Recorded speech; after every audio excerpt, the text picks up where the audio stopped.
Maligayang Pasko po sa inyong lahat. Tayo po ay nasa Christmas Day episode ng #Blessings. At kasama po muli natin si Father Angelo Te, no, ng ating guest at co-host. No? At siguro, Father Angelo, pakilala mo yung ating dalawang kabataang special guest. Yes, magandang araw po sa lahat and Merry Christmas. Ngayon po kasama po natin si Mika Pozon, PYM ng San Antonio Abad Parish, at si Winona Galvez, ating lector dito sa ICC Cathedral. Wow, no? Christmas na. Mukhang Christmas yung mga suot ninyo, Di ba, no, paano ba kayo nagdiwang ngayong Pasko, no? Ano bang celebration ninyo? Ikaw, Mika, ano bang celebration? Kami po every Christmas, it's a family tradition na mag-reunion kami. Okay. So we started with the Mass, tapos pupunta kami sa Christmas tree after namin kumain, tapos magbibigayan ng gifts. Tapos minsan po may games din. Wow, masaya pala, no? Ikaw, Winona, paano? Ako naman po, Bishop, usual lang din po, magsiserve po ako sa Christmas Day. Tapos po, pag-uwi, kakain na po kami sa salo-salo. Kainan. Alam mo, mukhang simula ng December 1 hanggang matapos yung December, may spillover pa ng New Year January, puro kainan tayo, no? Ba't ang papayat ninyo? No? Mukha ako lang ang mataba dito, no? Si Father Angelo, payat din. No? Mukhang napapaghalata, mukha ako lang yata kumakain ng marami. Anyway, talagang pag sinabi natin Christmas, Merry, no? Masaya, no? Reunion, party, kainan, no? Gift-giving. Magandang itanong, no? Ganun ba talaga yung unang Pasko, no? Ano ba tingin mo, Father Angelo? No? Siguro ibang-iba yung unang Pasko. We can only imagine nung nagbubuntis at manganganak na ang ating mahal na ina at naghahanap sila ng matutuluyan. In the middle of the night, katok ng katok, walang nagpapapasok hanggang mapunta na lang sila sa isang sabsaban at doon na ipanganak ang ating Panginoong Jesus. Siguro, kung titingnan natin yung imahe na yan, hindi madali ang naging unang Pasko. Maganda yung sinabi mo, Father Angelo, no? Kasi pati yung salitang Pasko ay yung kinauugatang salita, no? Kung hindi ako nagkakamali, sa Hebreo, Pask, di ba? No? Sa English, ibig sabihin niya passing over, pagtawid. No? Pagtawid. Kasi babalikan nga natin yung karanasan ng pagtawid ng mga Israelita, di ba? Naalala mo? Oo nga po. Sa Old Testament, no? Yung famous Red Sea, no? Yun ang sinasabing pagtawid, no? Sila'y lumaya mula sa Ehipto papunta sa lupang pangako, no? Sila'y sabi nga, no? Alam naman natin na in captivity, no? Tapos binigyan ng biyaya, no? Na maligtas din sa pamamagitan ni Moises. Kaya yung pagtawid na yan, karanasan din yan ng Diyos. No? Pagtawid mula sa pagka-Diyos sa pagiging tao. Kaya di ba, narinig natin mula sa Ebanghelyo ayon kay Juan, at ang salita, no, ay naging tao at nakipamayan o nanirahan sa atin. No? Kaya parang iniisip ko, pag sinabi mong Pasko, yung unang Pasko, hindi madali yan para sa Diyos. No?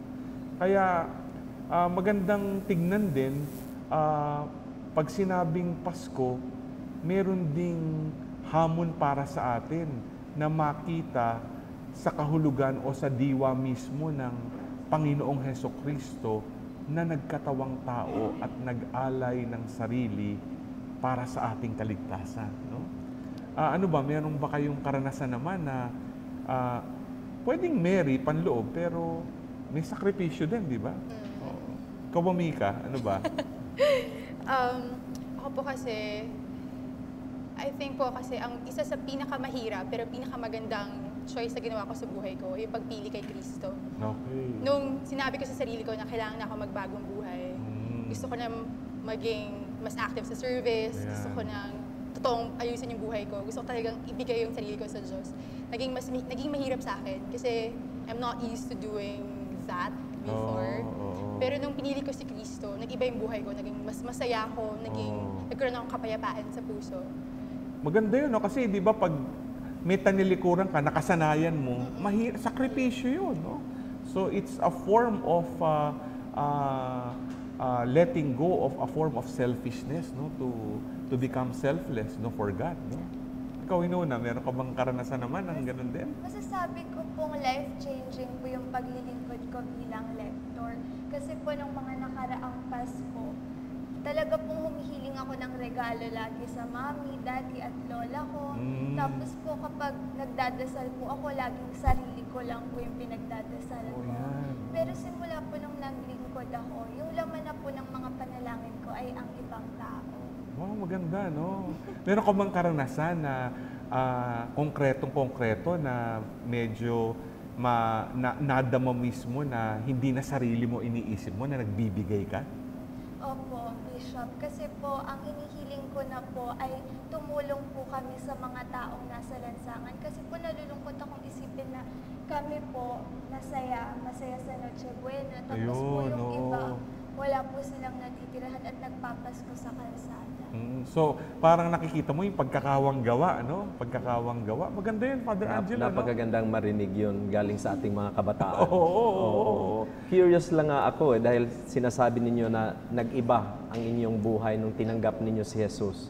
So, naiiba ba ang Pasko ninyo ngayon dahil nandyan na si Jesus sa inyong buhay? Opo, Father. Magiging ibang-iba. Kasi para sa akin, nagkaroon ng Pasko dahil sa pag-ibig. Dahil sa pag-ibig ng Diyos. So dahil po sa pag-ibig na yun, tayo po also, we are inspired to love also. So ngayon, kung tayo, dati sanay tayo na tayo yung binibigyan, tayo pupunta sa mga bahay ng ninong at ninang. Ngayon po siguro, it's a challenge for us to be the ones to give love to other people. To be the giver of gifts, to be the messenger of the good news to others. Wow, that's beautiful. Ikaw, Inona. Oo. Naramdaman ko po ngayong Pasko ang renewal of faith. Kahit po isang taon pa lang po yung nakaraan, simula nung nagbago po yung Pasko ko, damang-dama ko po na ngayon po iba yung puso ko, mas bukas po.